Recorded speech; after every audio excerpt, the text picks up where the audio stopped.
Muy buenos días Miami, muy buenos días a todo el sur de la Florida. Bienvenidos a En Contacto a través de Canal 22 Mega TV. Como ya lo conocen, se trata del magazine informativo de la televisión local de la capital del sol a esta hora, para usted que no solamente le gusta, sino que necesita estar bien informado. Este servidor, Daniel Torres, les agradece muy sinceramente por esta sintonía tan pero que tan tempranito en este miércoles de hoy correspondiente al 8 de octubre y que de acuerdo con el Servicio Nacional del Tiempo, las lluvias nos van a dar al parecer una tregua. Hay solamente un 20% de posibilidades de lluvias para el condado Miami-Dade. Sin embargo, el calor sí va a estar presente con 87 grados Fahrenheit como máxima en este otoño un tanto sui generis y solamente un 77% va a estar la mínima. Los termómetros van a marcar como temperatura mínima en el día de hoy 77 grados Fahrenheit. Así que pocas lluvias, en realidad prácticamente ningunas, y sí, muchísimo calor para este día de hoy. Les invito, amigos, a ver los principales titulares de esta jornada.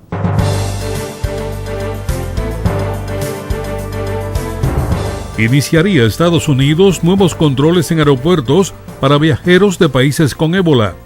Declaran alerta en España ante nuevos casos potenciales de ébola. Diplomática castrista se refugia en Estados Unidos tras ser arrestado su esposo en La Habana. Era el segundo jefe de la Embajada de Cuba en Alemania. Denuncian que Alan Gross, el contratista norteamericano sentenciado a 15 años de cárcel en Cuba, padece grave afección que le impide caminar. Y anticipa el Fondo Monetario Internacional que Venezuela y Argentina caerán este año en recesión económica.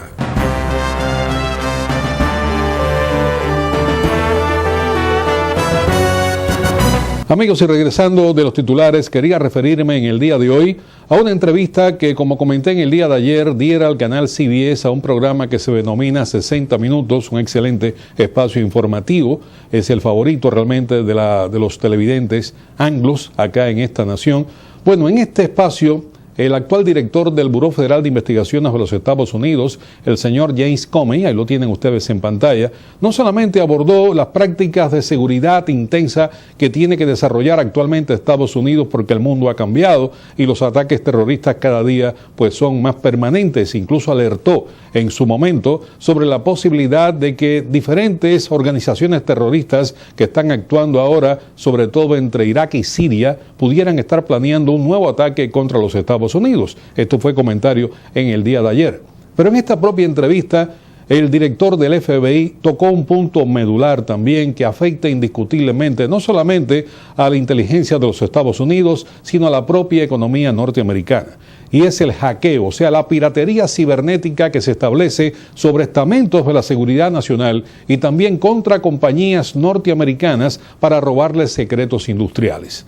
Y levantó el dedo y acusó directamente a China de ser el principal pirata cibernético que tiene que afrontar Estados Unidos y que tiene que luchar contra él.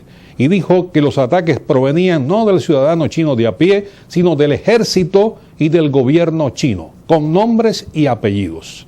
Quiero recordar a ustedes que son la teleaudiencia mejor informada, quiero recordarles que el secretario de Justicia de los Estados Unidos, ahora prácticamente saliente luego de anunciar su renuncia, me refiero a Eric Holder, él colocó 31 cargos contra diferentes ejecutivos chinos hace algunos meses, acusándolo justamente de esto, de piratería cibernética. Y China se hizo el desentendido y dijo que no sabía de qué le estaban hablando y que ellos eran absolutamente inocentes.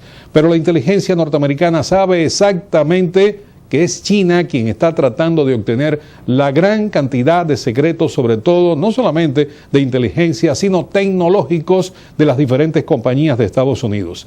Y el director del FBI fue cáustico y dijo que nadie se podía escapar aquí en Estados Unidos a estos ataques cibernéticos. Quiero incluso precisar las palabras porque utilizó realmente la ironía de una forma muy efectiva. Y él dijo: hay dos tipos de grandes compañías en los Estados Unidos que están siendo atacadas.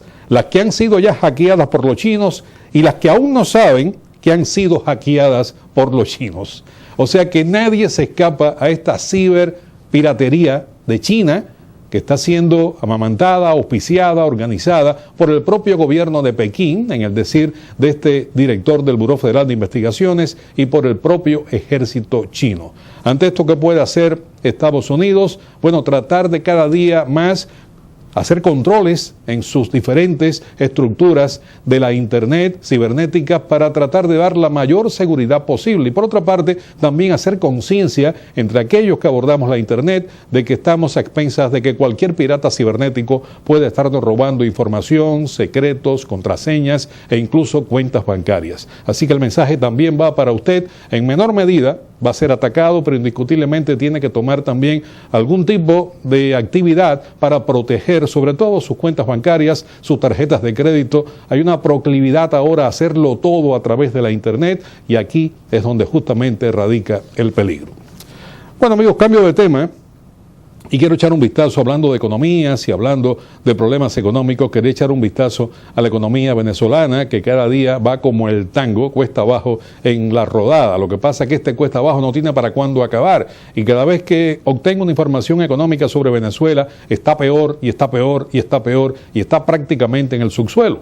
Ahora, la Cámara Automotriz, o sea, la organización que tiene estadísticas y regula la actividad de desarrollo automotriz de Venezuela, ha dicho que se ha perdido capacidad de construcción de vehículos en Venezuela en un 82%. O sea que prácticamente la industria automotriz venezolana está totalmente detenida. ¿Y saben por qué? Por el control de las divisas. Las ensambladoras de Estados Unidos y de Japón no tienen acceso libre al dólar o a la moneda que quieran utilizar para el cambio internacional, y lo cierto es que al no poder entrar los insumos y las partes para poder ensamblar los vehículos, están estas líneas de producción prácticamente detenidas. Hay un titular en el día de hoy de un periódico latinoamericano que indica: debido a la falta de divisas, industrias automotoras venezolanas reportan una caída de casi el 83% en el número de autos ensamblados en el país. O sea que ni siquiera las transnacionales tienen posibilidades de continuar laborando dentro de Venezuela porque se lo impiden las absurdas medidas de la economía del régimen de Nicolás Maduro. Es imposible que esta nación pueda dar un salto y pueda al menos estabilizar su economía, porque cada vez que toma una decisión es equívoca, es errónea, es absolutamente controlada por el gobierno, y de esta forma estas transnacionales prácticamente no pueden trabajar. Para que tengan una idea, hay allá por acá una estadística que dice: debido al retraso en la entrega oficial de divisas por importación de insumos, en los 3 primeros trimestres del año actual, el sector automotor ensambló solamente 10.000 vehículos. 10.000 vehículos comparados con 58.000 que había podido ensamblar en el año 2013. Así que se convierte ahora un vehículo, bueno, desde hace algún tiempo, tener un vehículo en Venezuela es prácticamente un lujo, no solamente por su difícil acceso, sino por sus altísimos precios. Pero ahora esto encarece aún más cualquier vehículo automotor dentro de Venezuela, en una economía totalmente deprimida, y cuando las divisas sencillamente pues no existen en esa nación. Cambio, amigos, de tema, y lamentablemente continúan las fricciones entre los Estados Unidos e Israel. Tuve la esperanza de que la visita que hizo el primer ministro Benjamín Netanyahu a Washington y se entrevistó con el presidente Barack Obama habían limado estas fricciones que existían entre la actual administración y la máxima autoridad israelí. Sin embargo, poco duró realmente esta felicidad.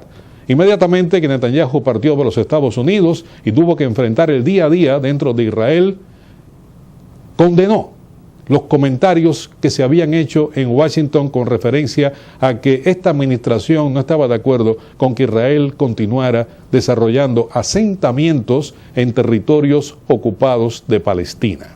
La posición de Israel es que ellos se sienten con el derecho de continuar construyendo asentamientos, viviendas, colonias en territorios ocupados a Palestina. De acuerdo con Israel, esto forma parte de una especie de muro de contención y de seguridad para evitar las infiltraciones de grupos terroristas, como sería el caso de Hamás. Sin embargo, para Estados Unidos, esto no puede decidirlo unilateralmente Israel, sino que tiene que ir a una mesa negociadora. Y esto es el punto por el que aboga la actual administración norteamericana, que dice que esta posición unilateral sencillamente cercena la posibilidad de una continuidad, de una negociación entre israelíes y palestinos. De acuerdo con la Casa Blanca y un portavoz que fue quien en las últimas horas abordó este tema tremendamente ríspido, dijo este portavoz, y cito: solamente puede ser determinada la actitud de Israel de forma legítima a través de negociaciones directas entre las partes implicadas. Nos oponemos a cualquier acción unilateral que pueda dañar asuntos sobre el estatuto final. Y por supuesto, esto nuevamente reverdece las fricciones entre la actual administración de los Estados Unidos y la máxima autoridad israelí, en un momento en que esa zona del mundo, el Medio Cercano Oriente, como quiera llamarle los analistas, está que es un verdadero hervidero, y cuando Israel se siente realmente en una posición sumamente incómoda ante el avance del Estado Islámico de Irak y el Levante, que pretende un mundo sin Israel, como lo pretende también Irán. Así que este tipo de fricciones en estos momentos es el peor de los tiempos justamente para enfrascarse en nuevos problemas entre políticos norteamericanos e israelíes. Israel convoca al embajador sueco tras el anuncio de Estocolmo de que reconocerá a Palestina como Estado. Karl Magnus ha sido convocado por el ministro de Exteriores israelí, Avigdor Lieberman, quien ha lamentado que Suecia se preocupe por los palestinos y no por Siria o Irak. El anuncio realizado el pasado viernes por el nuevo primer ministro sueco, Stefan Löfven, ha caído como un jarro de agua fría en Israel.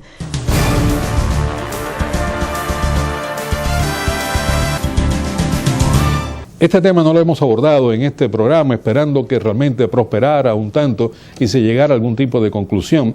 Y me refiero a la situación en Colombia, no a la situación interna dentro de Colombia, sino a los ditirambos políticos entre el presidente Juan Manuel Santos y el ahora senador, el señor Álvaro Uribe, expresidente de Colombia. Como ustedes conocen, Álvaro Uribe ha sido un acervo crítico de las negociaciones de paz que continúan desarrollándose entre la narcoguerrilla de las FARC y el gobierno de Juan Manuel Santos en La Habana, Cuba, en un escenario que es justamente donde nació esta guerrilla, porque Cuba fue quien entrenó, amamantó y armó a la narcoguerrilla de las FARC. O sea que es un escenario que no es un escenario neutral. Pero bueno, este no es el punto.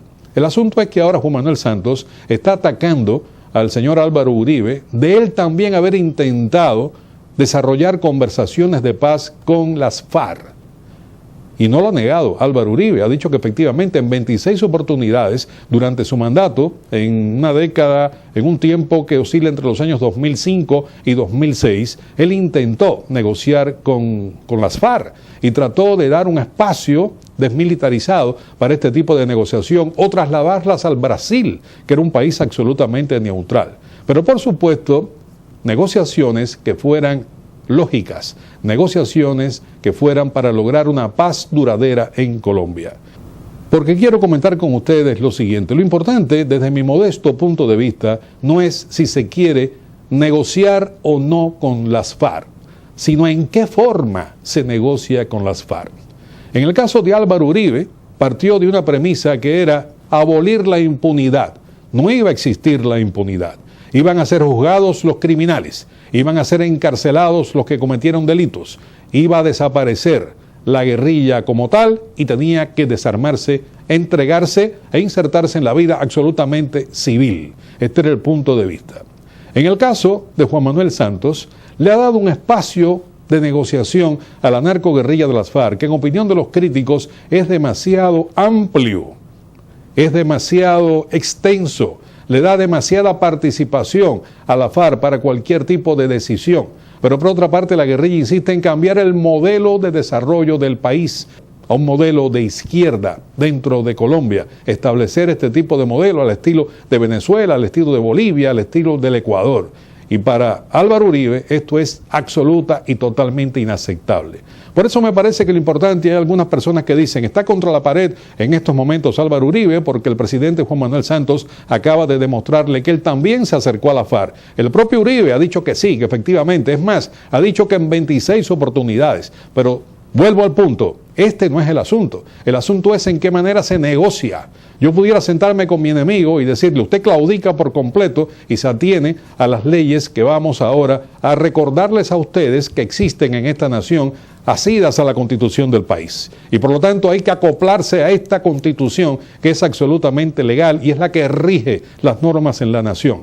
Lo que no podemos es aceptarle a estos delincuentes, a estos fascinerosos, que ellos traten de poner sus leyes y que sean aceptadas por un gobierno absolutamente legítimo electo en las urnas. Aquí es donde está el contrapunto, aquí es donde yo veo la situación. Porque créanme, y me siento tremendamente pesimista en contra de mis verdaderos deseos, y es que de ese diálogo de paz no creo que vaya a salir nada en claro, nada transparente. La guerrilla está tratando de ganar tiempo, de sencillamente avanzar en temas que tienen que ser inaceptables, porque es imposible que mañana exista un alcalde en Colombia que haya sido un narcotraficante, o peor, que haya sido un verdadero asesino.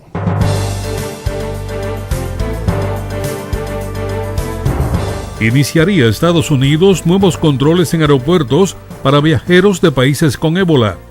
Declaran alerta en España ante nuevos casos potenciales de ébola. Diplomática castrista se refugia en Estados Unidos tras ser arrestado su esposo en La Habana. Era el segundo jefe de la Embajada de Cuba en Alemania.